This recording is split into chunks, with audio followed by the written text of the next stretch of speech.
This new Russian plane could cause some serious problems for NATO. Russia's Air Force will start to receive new Beriev A-100 Airborne Warning and Control System, AWACS, aircraft starting around late 2020 or early 2021. The AWACS should significantly boost the capability of the Russian Air Force to gain and maintain air superiority when coupled with capable fighter aircraft such as the Sukhoi Su-30SM Flanker-H and the Sukhoi Su-35S Flanker-E. The Russian Ministry of Defense is expected to sign a production contract for the new AWACS, which would replace the Russian Air Force's existing fleet of Beriev A-50 Mainstays sometime next year. We expect a detailed discussion with the Defense Ministry of the A-100 aircraft serial deliveries contract by the end of this year or in 2019, Yuri Slyusar, president of Russia's United Aircraft Corporation, told the state-owned TASS news agency.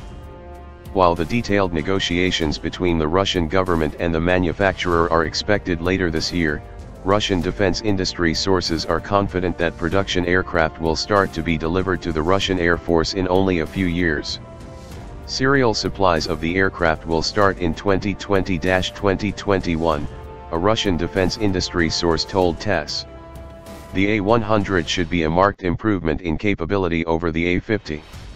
Based on the Ilyushin IL-76MD-90A, an improved and modernized the IL-76MD strategic airlifter that is manufactured in Ulyanovsk by AWACS RSB in Russia rather than in the Uzbek city of Tashkent as it was during the Soviet era. Replacement of standard D-30KP2 engines with much more up-to-date PS-90A-76 ones, installation of a modified wing and a reinforced landing gear significantly extend the aircraft performance, states the company's description of the modernized airframe. The A-100 takes the improved performance of the IL-76MD-90A airframe and marries it with a Vega Radio Engineering Premier 476 hybrid mechanical scan/active electronically scanned array radar that is similar in concept to the approach found on the Northrop Grumman E-2D Advanced Hawkeye. The new radar system comprises a rotating antenna capable of active electronic vertical scanning and mechanical bearing scanning, as Russian conglomerate Rostec described. The radar antenna makes one revolution every 5 seconds.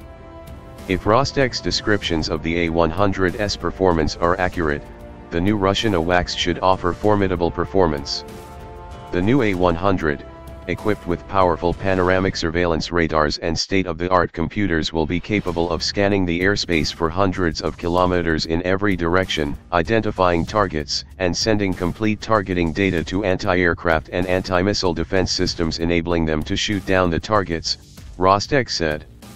New generation aircraft with these capabilities can be used as airborne command posts, making it easier to control air, ground and naval groups and task forces.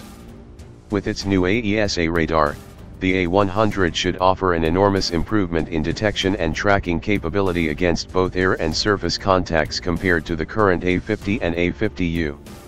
However, it is unclear how well the new system will compare to existing Western systems such as the U.S. Air Force's E-3 Sentry. However, it is very possible that the A-100's AESA technology will give the Russian jet an edge over the American aircraft.